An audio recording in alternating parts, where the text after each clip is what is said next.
Taraba is not called nature's gift to the nation for nothing. It has several landmarks and natural endowments, serving as tourist haven. It's home to more than 40 tribes and languages that have existed for centuries. Get to know more about these resources and how Governor Darius Ishaku is harnessing them to bring greater developments to the state. On Discover. At TVC News, wherever the big news story is happening, we're geared up to break it.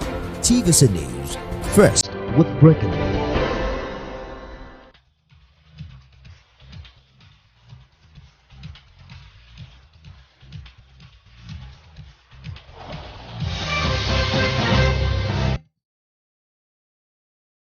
Our ability to remain calm in the face of calamity is legendary. While we continue to wonder how adulterated petrol got into the system to cause panic, the federal government has vowed to investigate the circumstances surrounding the error. Meanwhile, the Nigerian National Petroleum Company, that's limited, that NNPC, said it has discovered those responsible for the purchase and the distribution of the adulterated petroleum products into the country by 4 cargos. The group managing director of NNPC, Kyari, said he has since ordered the holding back of all the affected products in transit, but a lot of adulterated petrol appears to be in circulation already. Let's share some videos with you.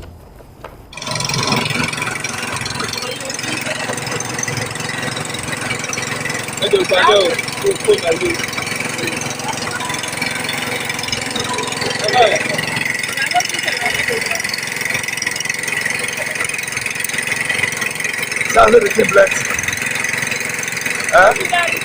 This one don't mix with well, and the rest that's in the nut.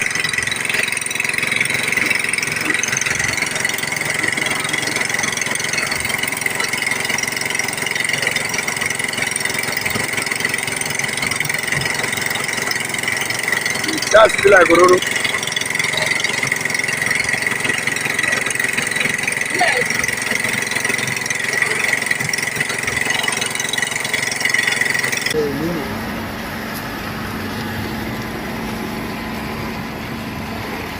Landia you go. Original mod. Ogoje.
I have Tolu Ogujobi, the money man, joining us.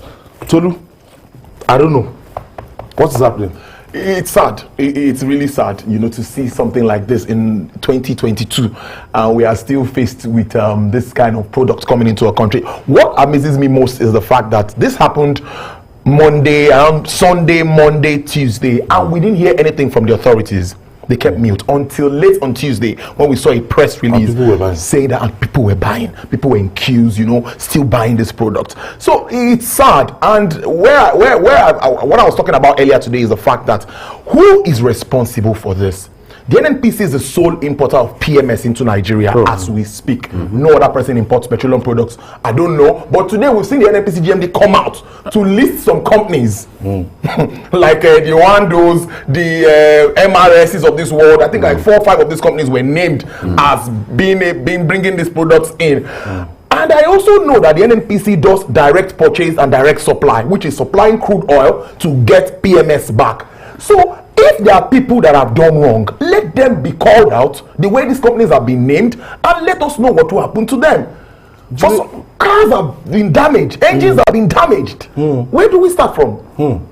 Upon all the hardship we are facing in this country, you can just imagine what you have to put this into your generator, your new car, and you can just imagine the numbers of the cars that would have been, damaged through this thing. Because as I'm seeing this thing, it's not just a matter of that is slightly different, but this is adulterated, or this is not PMS. Well, I don't think adulterated is the word. If we say unwholesome quality, I think it takes care of what we are seeing, because I find it difficult to believe that people can even pass what we are seeing off as petrol.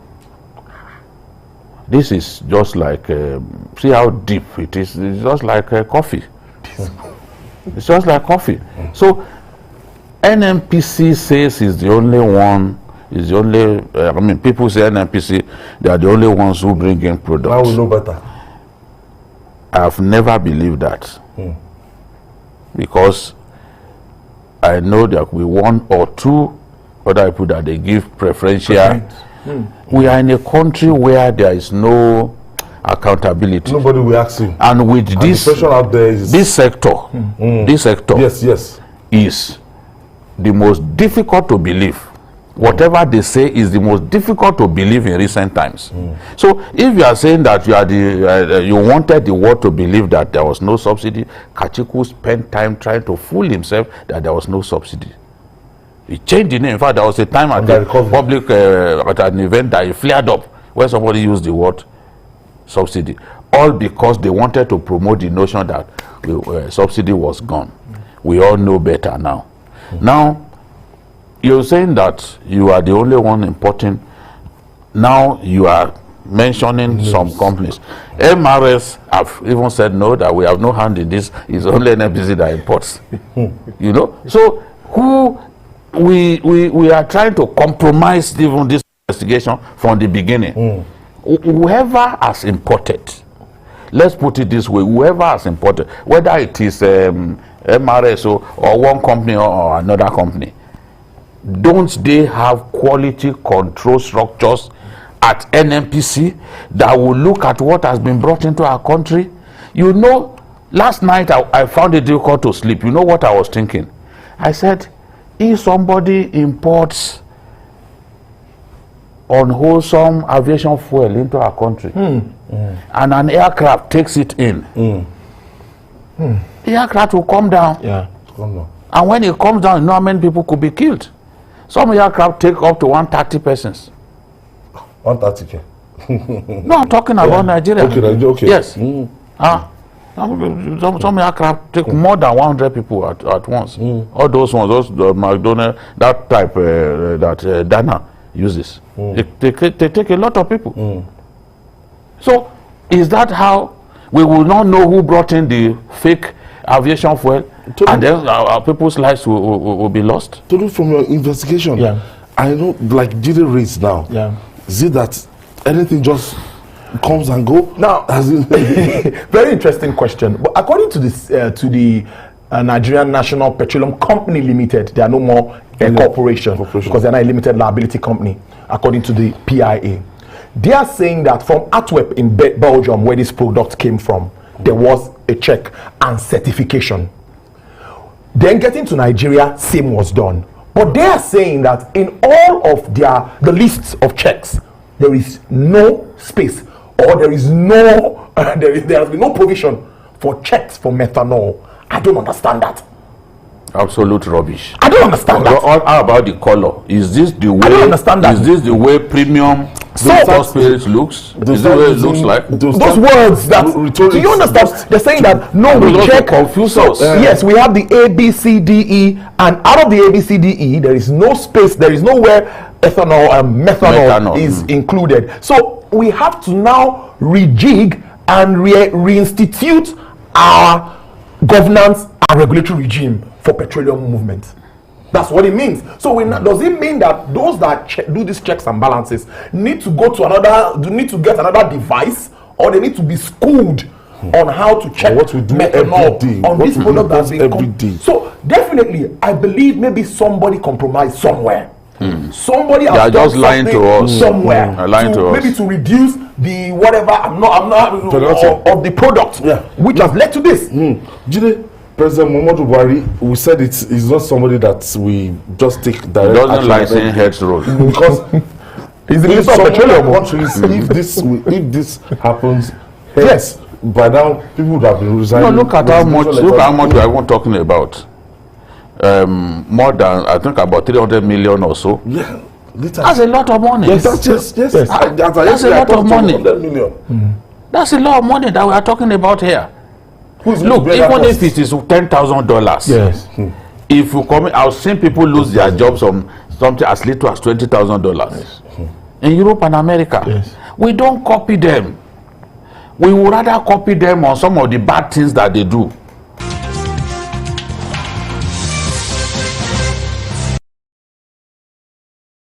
Thank you for staying with us. The Abba Kyari saga is taking more twists and turns as he appears to be hopping from one frying pan to the fire. Just this Monday, the National Drug Law Enforcement Agency, NDLEA, declared the suspended head of the Police Intelligence Response Team, IRT, wanted for allegedly belonging to a drug cartel. Let's hear from NDLEA. sura makanan su ne masu dot ɗayan jaka biyu ne ɗayan kuma ɗaya babba to amma duka sun hada su 5 kg guda biya ɗugo amma suna cikin wayan guda biyu wannan babba ne da wannan wanda an hada biyu a hade ina ga ɗayan da an hada uku ne a ce bari wanda duka da substitute duka is 25 but one is not masu dot nan ba su ne 5 to su ne za a yi test na kashi biyu nan su ne masu dot na su ne za a yi test na a gan su a gan su dot ne ga shi wannan kuma dot na shi ga shi 11:05 a.m. on Monday, January 24, after the agency gave the officer the green light to clear along, he and Kyari began a WhatsApp call for the rest of the day. The officer conveyed their willingness in quotes to play the game. At this point, Kyari disclosed that the 15 kilograms already taken out was shared between the informants that provided information for the seizure and himself, as well as his men of the IRT of the Nigerian police. And arrested some traffickers that came into the country from Ethiopia with, according to him, 25 kilograms of cocaine. He proposed a drug deal where he and his team are to take 15 kilograms of the cocaine and leave the 10 kilograms for the prosecution of the suspects arrested with the illicit drug in Enugu. Jide, 2 hours ago when I read this story, Femi, the spokesman of the NDLEA, and I was taken aback. We still had the allegation of the Hush Puppy that we're still calling for further investigation so that we know what actually transpired before talking about his eventual extradition, if he's going to be extradited. Now he has been declared wanted by the National Drug Law Enforcement Agency with the backing of a video. Just before we got in here, I saw a news item indicating that he had been arrested, and I told our crime correspondent to find out if it's true that he's been arrested, because this is truly the personification of audacious impunity. If someone is on suspension, still being investigated, his matter had not been decided, and we are hearing this kind of thing that is... so this thing happened in January? Yes, it just happened, and they then declared him, they then invited him on February 10, and he didn't show up. That's what they are telling us. So what I can't really understand is how you could be on suspension and you still be involved in something like this. Something is wrong with our country. By now, even this matter should have been decided. Something is wrong with us. I don't know who caused us as a country. By now, that matter should have been decided. What's the back and forth about?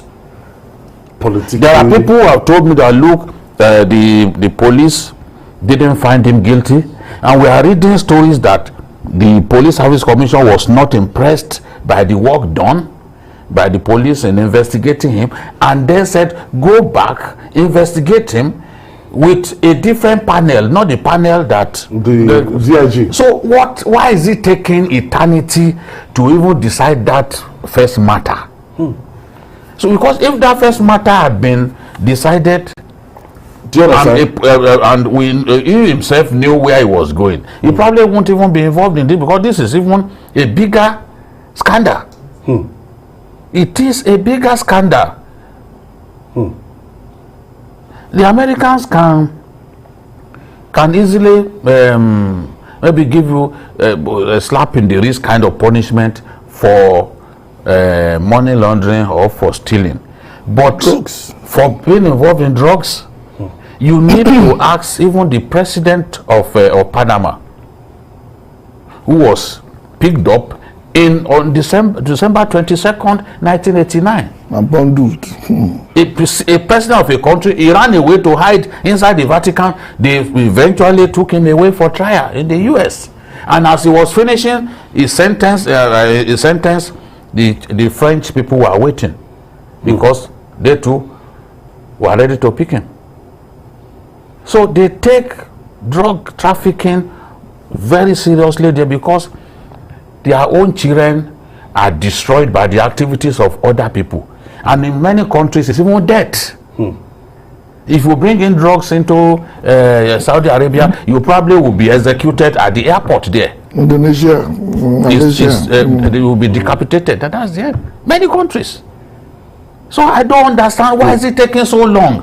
GKB, when this thing happened, when it wasn't clear, the first one that happened when it wasn't too clear of what was happening, you had 19 lawyers coming out from the northern states saying that this guy has been victimized, that is a product of, they want to witch hunt him, that 19 lawyers, they are going to stand for him, that there are lawyers from this particular section of the country. Now, this has happened now, and people are already alleging setup. Well, if you go through the reports declared by the NDLEA, you can see how thorough the investigation was. And you can see from the breakdown that this is not a new thing. It appears that he's been part of this cartel for a long time, and that he's been out of office as head of IRT. They have provided the platform for this to be very successful. But you are right, he has created a larger than life image before the problem started. He was the golden child. I don't want to use star boy. He was the golden child of what the Nigerian police ought to be. The poster boy. He was the one that people look up to, not only from the other part of the country, from all parts of the country, because he was young, he was vibrant, and his media honored here and there, everywhere. He was even remember that National Assembly had to honor him. House of Reps. They had to take him and isolate him for doing a very good job. But those he's a two-time winner of the Inspector General of Police Special Award. No other policeman has ever been won the award twice. But if you talk to policemen of superior or equivalent rank during this period, they will tell you it's all shine and no vessel. That because they know what's happening underneath. Okay. But the system I've just confirmed now that he's been arrested. So that will put it in a new perspective. Because the narration is that he had three options: give himself up, get arrested, or run away. Which other one is not really good for anybody. So he has created this particular public face that we all believed in, that this is the future or one of the bright stars. Yes, going to change potential Inspector General Police. Yes. So a lot of people were disappointed at the first instance, and they were willing to give him the benefits of a doubt. that yeah, maybe we are all humans and things will happen. But this one is what America will call a sting operation. That means for somebody of the stature that we place the Kyari should not have fallen. No. For something. It should be more intelligent than you understand? Just to confirm the Yoruba adage that it is small gill of it is because trees are near each other that the monkey can dazzle us with the acrobatic skills. The monkey has always been acrobatic.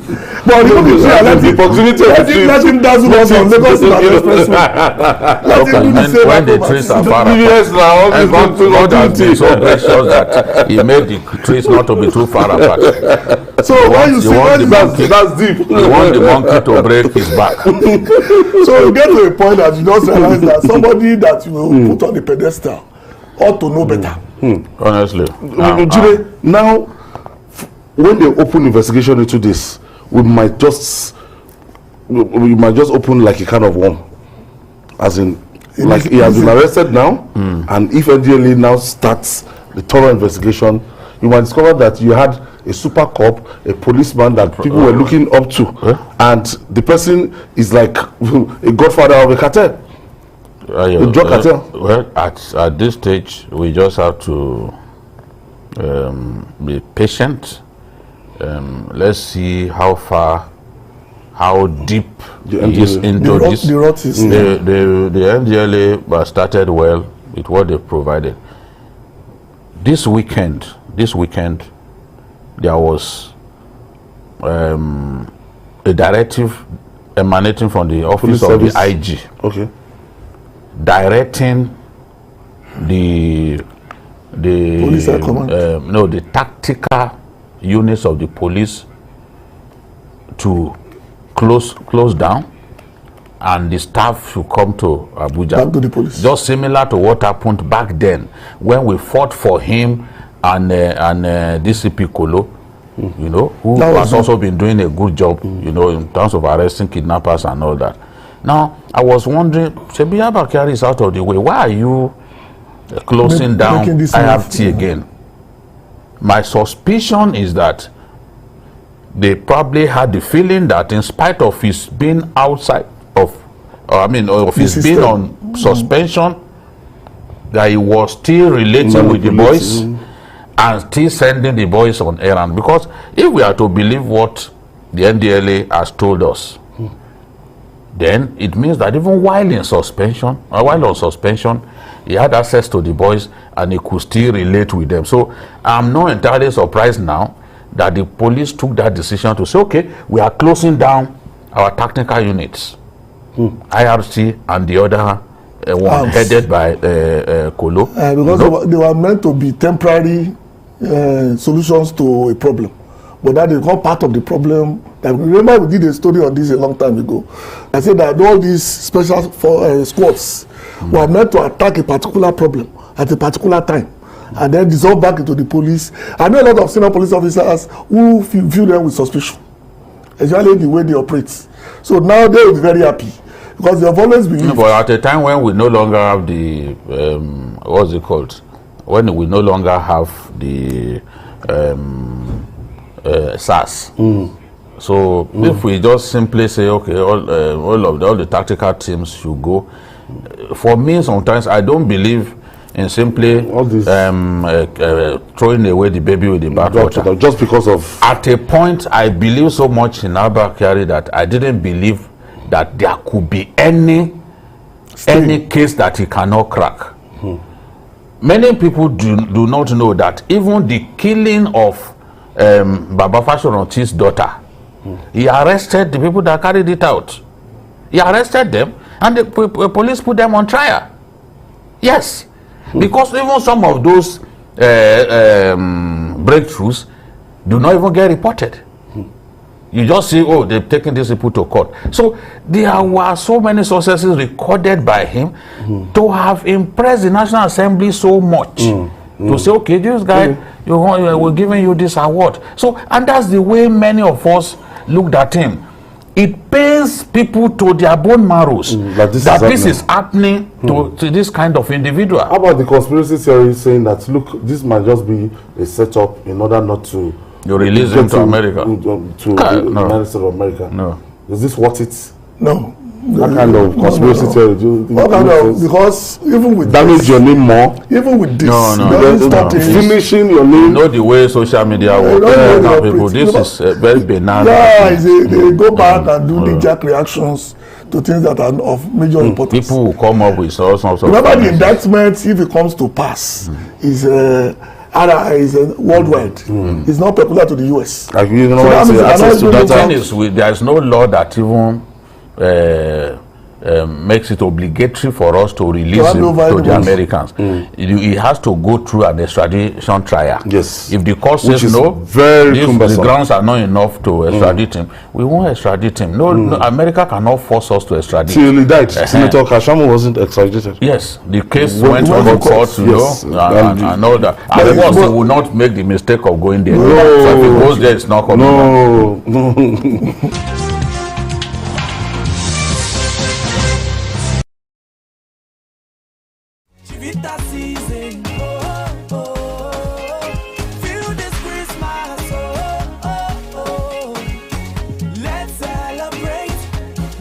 Everyone has a Chivita this season. What's your Chivita? It's a new dawn for Nigeria. Oh, better days are coming. Better days that gives us hope and strength. All Latino boys determined to keep this hope alive. Bring the smiles back to all Nigerians. It's a new dawn in Nigeria. Renewed hope beckons on our people. The silver lining dots the skies. The firmament portends a bright future as the people of Nigeria move to vote a man whom they have come to trust for the realization of their aspirations for a better Nigeria. That man is Asiwaju Bola Tinubu. He has been tested. He can be trusted. Vote Asiwaju Bola Tinubu as President of Nigeria 2023. Vote Kashim Shettima as Vice President. Vote APC. Surely with Bola Ahmed Tinubu, the smiles are returning. We are close to home. Bring the smiles back to all Nigerians. This government, under the Buhari administration, established what we call the National Forestry Trust Fund. It is meant to support government initiative in terms of afforestation and fight deforestation, because we understand that the government alone cannot drive the process of afforestation. So we needed some independent funding, that is independent of government, that can support those efforts. This is running, it has been established, it's ongoing, and it's been very effective. Then we have the National Forest Investment Program, which has been developed under the auspices of the ECOWAS, to support, again, government initiatives in terms of afforestation. So these are all part of what government has been able to do in the last 4 or 5 years. This message is brought to you from the Federal Ministry of Information and Culture.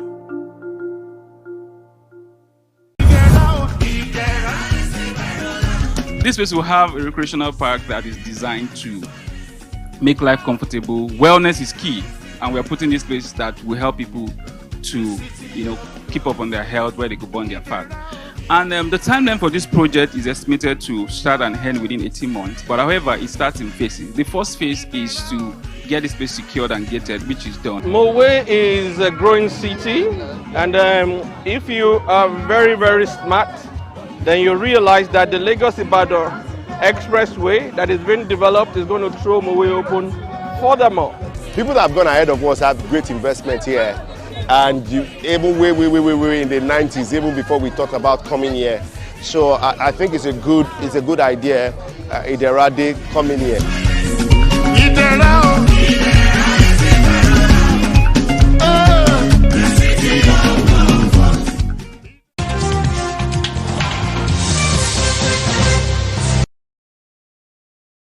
After serious deliberations that dragged into early hours of Monday, the National Executive Council of the Academic Staff Union of Universities, ASU, has voted to embark on a 1-month warning strike to press home its demand from the federal government.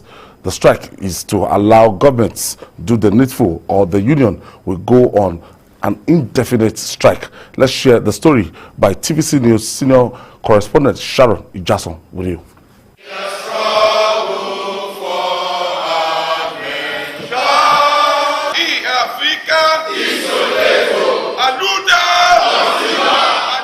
The president of the Academic Staff Union of Universities at a press conference explains the reason behind the decision to embark on an industrial action. According to him, it's to save Nigeria's university system considering the deteriorating state of the Nigerian universities. Considering the government has failed to fully implement the memorandum of action signed with the Academic Staff Union of University on 23 December 2013, given that the draft report of the negotiation agreement had been submitted for finalization for more than 9 weeks, more than 9 works now, and noting that the forceful payment of ASUU member salary and emolument with integrated payroll and personnel management information system IPs, and non-adoption of the University Transparency and Academic Solution have continued to shortchange our members. NEC therefore resolved to embark on a 4-week rollover total and comprehensive strike beginning from Monday 14 February 2020, which is today. The demands of the lecturers are the sustainability of the university autonomy, which the union said the introduction of the Integrated Personnel Payroll Information System IPIS for the payment of its enumerates violates. The union seek its replacement with its own University Transparency and Accountability Solution UTAS. Other demands include the endorsement of the renegotiated 2009 ASUU FGN agreement, which it is said was concluded in May 2021, release of the report of visitation panels to federal universities, and distortions in salary payment challenges. We work even on weekends. We work at night. For every lecture, you require no less than 3 hours of preparation. So, if you want to treat people like roadside mechanics, you don't treat academics like that. Our work is not gauged by hours of work. The lecturers during the meeting demanded for the funding for revitalization of public universities, earned academic allowance, improved funding of state universities, and promotion arrears.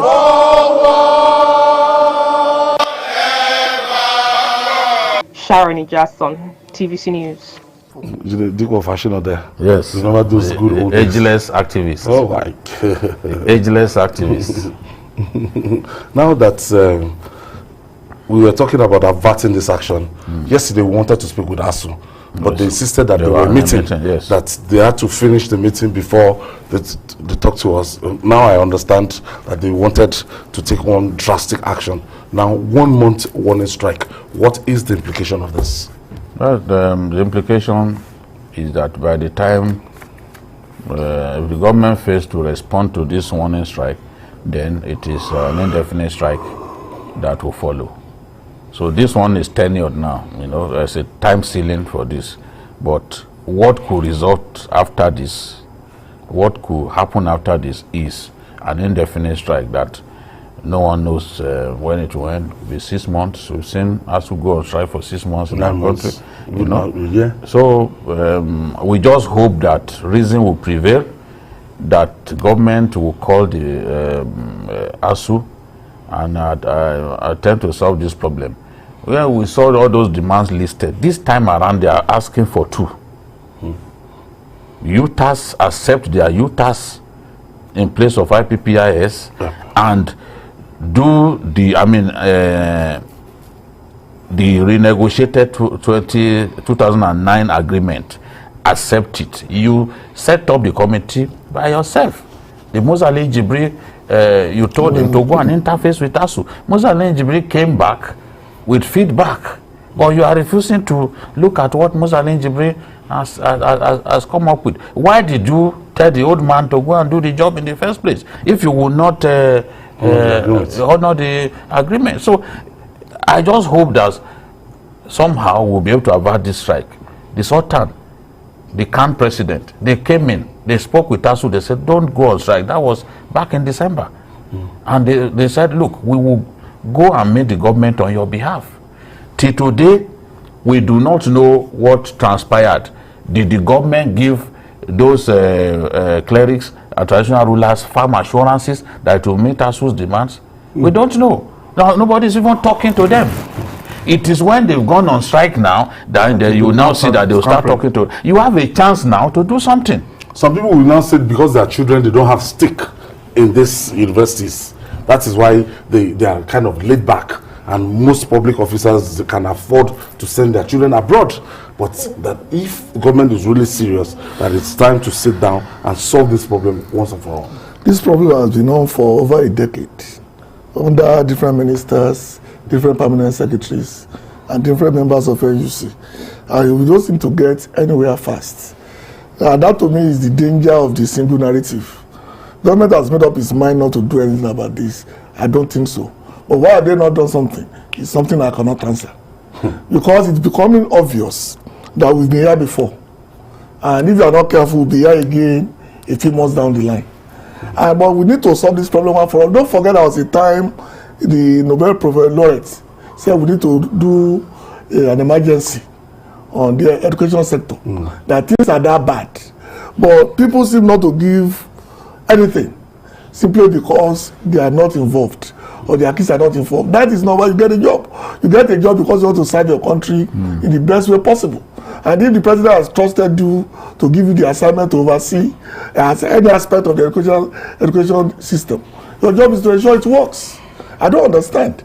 We've been here before 6 months ago during the height of COVID. Remember, we spent two editions talking about this thing. Now we are back here again. The implication now, Jire, is that our kids and students will be grounded. They will be at home. Don't let them 1 month. Yes. 1 month. That's what it means. The implication. That's what it means. That's what it means.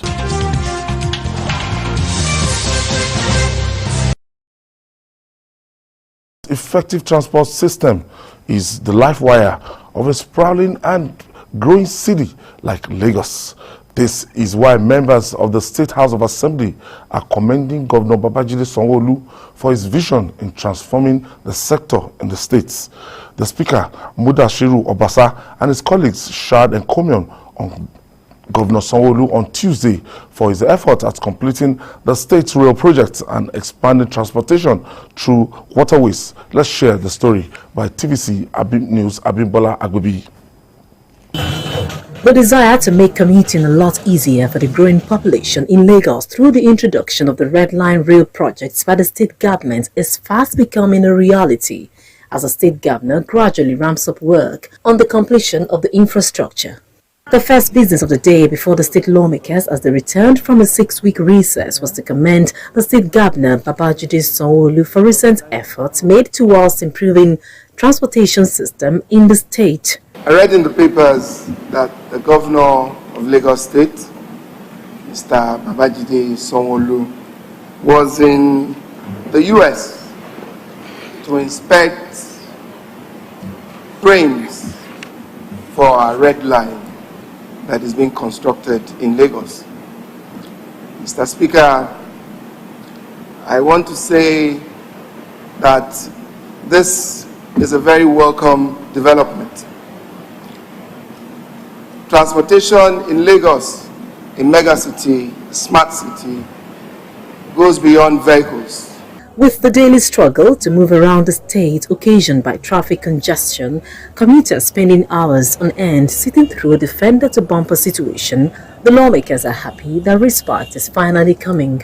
The modernization of this train service system that we have today and that is coming to our dear state is just a pointer to the continuation of the spirit of governance that we've had since 1999. Far away from this country, people that we met complain about traffic from one state to the other. So we think, and I share his sentiment for the fact that the governor has made efforts to secure train that will convey people from one location to another within the state. I think it's commendable, and not just a train.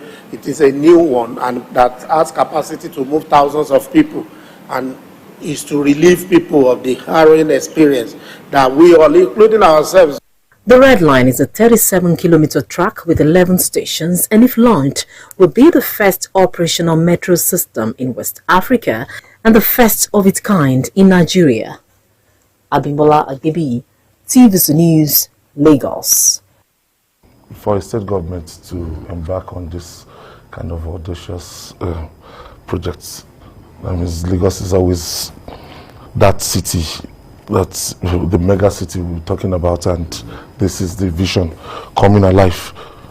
It's a state like no other.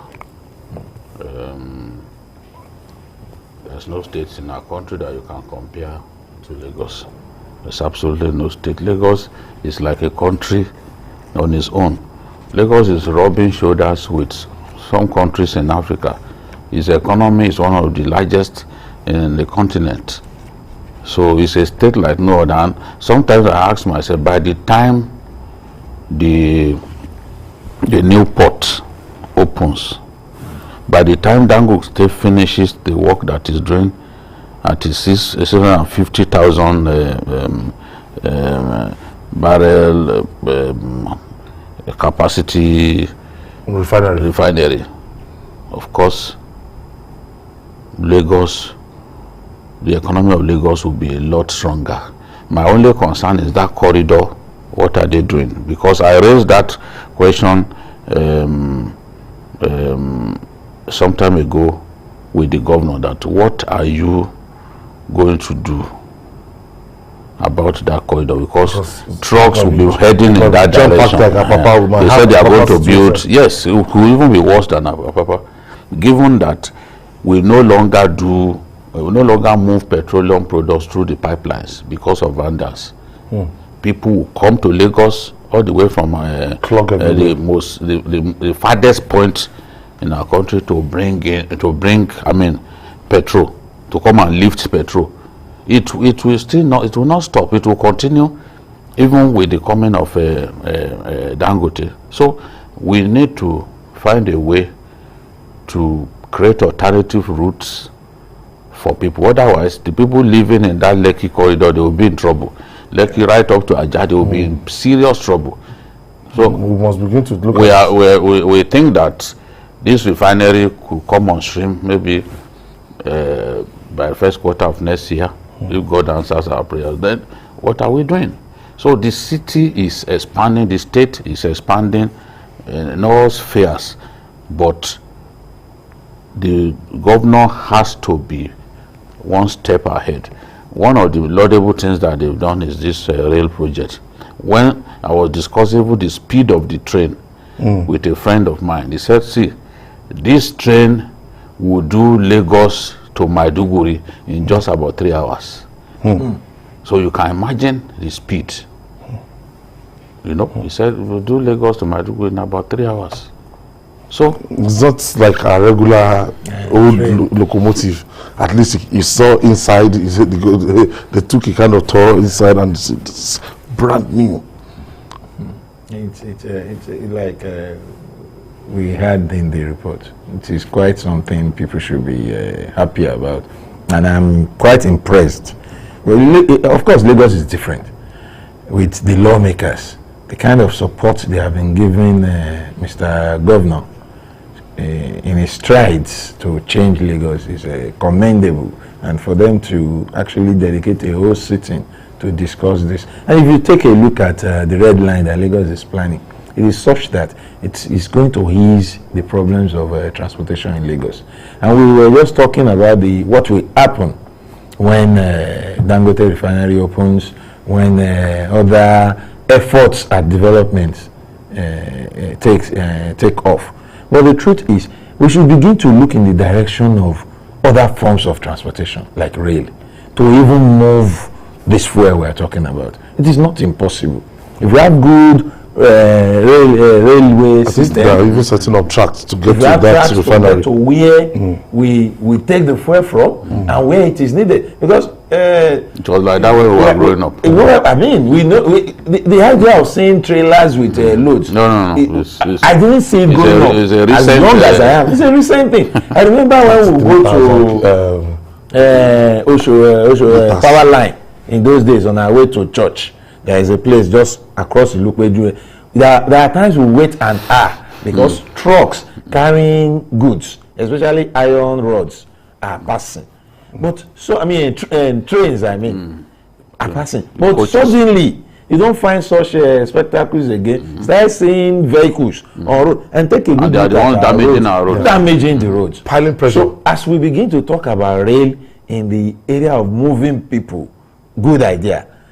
Sanwo-Olu has shown us that it is doable. Other state governors should copy. Probably the rail lines will start linking up gradually.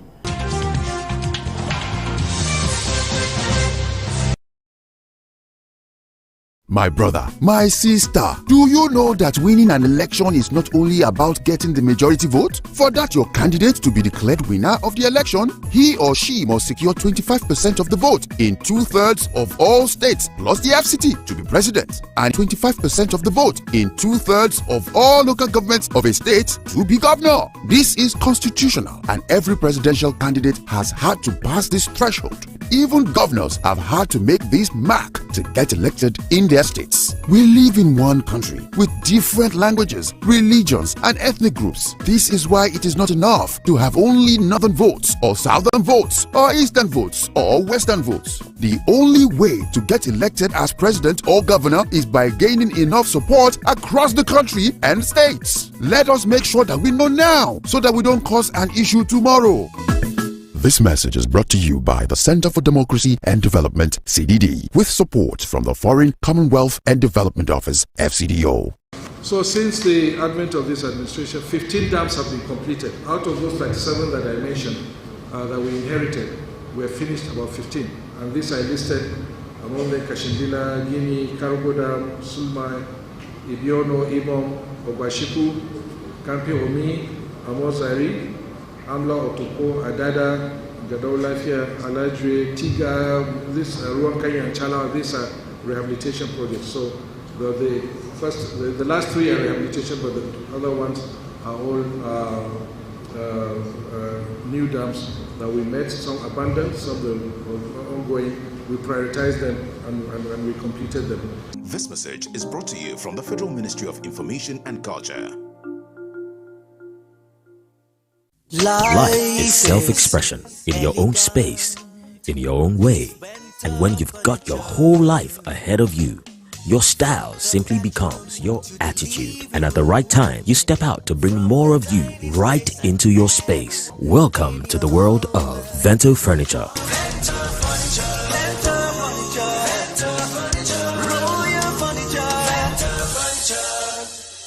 Season's greetings. Think home, think Vento Furniture. How important is comfort to you?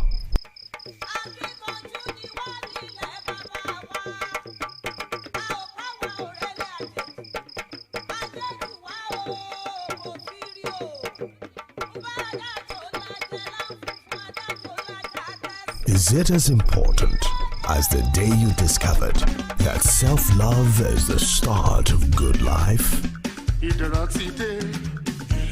Here is a comfort that your self-love, Iderade. Transit into your serenity. The opportunity awaits you on this peace of mind as you pay in installments of 24 months with initial deposit of 500,000 naira. Serenity at its finest.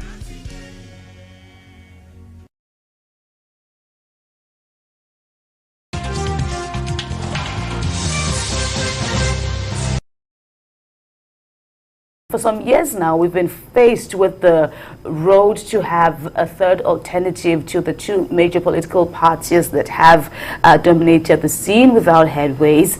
Another attempt has been birthed on Wednesday this week. Some prominent Nigerians established a third force under the aegis of the national movement, the TNM, and they include a former governor of Kano State, Rabiu Kwakwanso, as well as a former minister for youth and sports development, Solomon Dalong, an elder statesman, that's Tanko Yakasai, and a popular critic, Buba Galadima. These are some of the members of the TMN.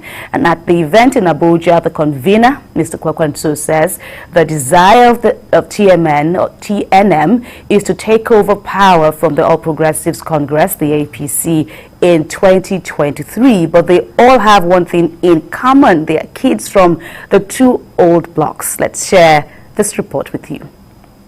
It is a gathering of Nigerians from different socio-economic and religious backgrounds, and the intention is to create a movement geared at promoting good governance, accountability, transparency, equity, fairness and justice. The mantra of this movement is Save Democracy, Rescue the Nation. It is targeted at promoting the culture and spirit of coexistence and mutual respect amongst all citizens of our country. Convener of the national movement, former Governor of Kano State, Rabiu Kwankwaso says, the movement is a reaction to the need to effect change in all areas in the country. He highlights the need to equip and empower the military and all other security agencies to enable them tackle the issue of insurgency, kidnapping, and other violent crimes. As a former Minister of Defense, I believe in the capacity of our security forces to confront and solve the current insurgency bedeviling our country. We will keep and empower the military and all arms of our security agencies and provide them with effective and unquestioned capacity to reclaim our country from the stronghold of insurgents, kidnappers, terrorists, and all forms of criminal elements. The vision of the national movement is for the realization of a great new Nigerian nation, governed under an atmosphere that promotes trust and ensures abundance for all citizens. Celestina Iria, TBC News, Abuja. There we see now the national movement, the TNM, and some of the speakers, including Rabiu Kwankwaso, there, justifying the creation of this third force movement. BKO, this is not the first time that we'll be faced with, discussions around the third force option ahead of the last general election. Discussions like this sprung up, and then now ahead of another general election we are having this. Where do you see this going? Well, it's not easy to form a political party that can challenge the ruling party or the most dominant opposition party. It's not easy at all. It involves a lot of hard work, a lot of resources. So if you are thinking of forming a third force with just a little over 400 days left for this government to leave office, and with just about 1 month or so before the presidential election, I think this is coming rather too late. If you observe, the APC began moves to form, the parties that came together to form the APC. Abga, ANPP, ACN, CPC. It took them almost 4 years. Almost 4 years. They had been trying to hammer out some form of agreement to start that party, but it didn't work. It took a long time. The efforts of people like Ashwaju Tinubu, and by 2013, by early 2013, a party was already in place, because I remember attending the first consultative forum meeting of the APC at the Ladikwali Hall of Sheraton in Abuja. The party had already been formed, and they were just waiting for INEC to give it the all clear, So if it took them that long, despite the fact that they had big parties, coming together, I don't know how the people behind the TNM can really challenge the status quo, given the time that they have. If they had not said that they want to take power in 2023, I could say, well, this is work in progress and probably they will get there. But every election year, we always have this kind of people coming together saying talking about a third force. It's extremely difficult to form a party that can challenge for honors at the national level. It's not easy at all. It's not easy at all. And I could tell you, if not for disunity within the PDP will not, the APC will not have won the election. There were many people who were still in the APC even in December 2014.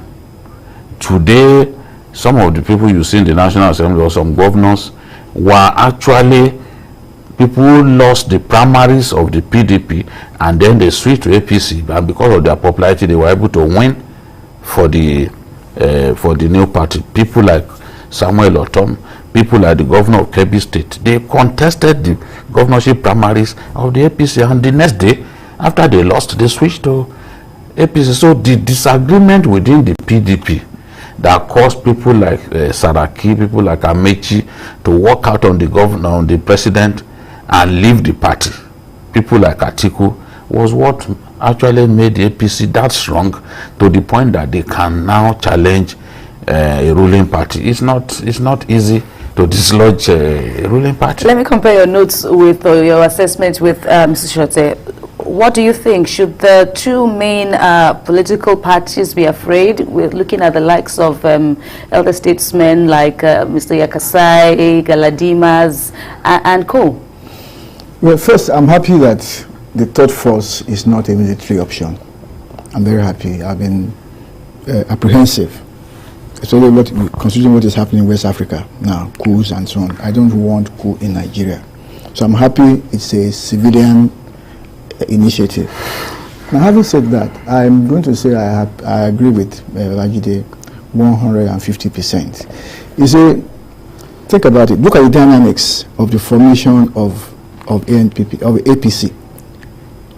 The people who will spend money, about 8 governors, left their parties and joined APC, or rather helped to form APC.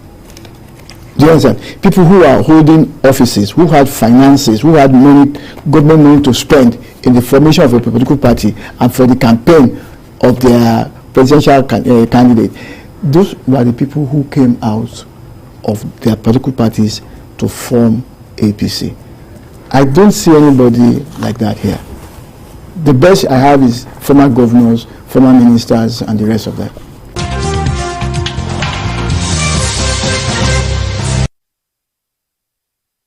When you think of a university, you think of a place where you will go to cut out your future. And when you get there, you realize there's a lot more to it. The beautiful structures, facilities and ambience. A place where you meet great minds, experience different cultures and master the art of fundamental problem solving. Be part of a whole different study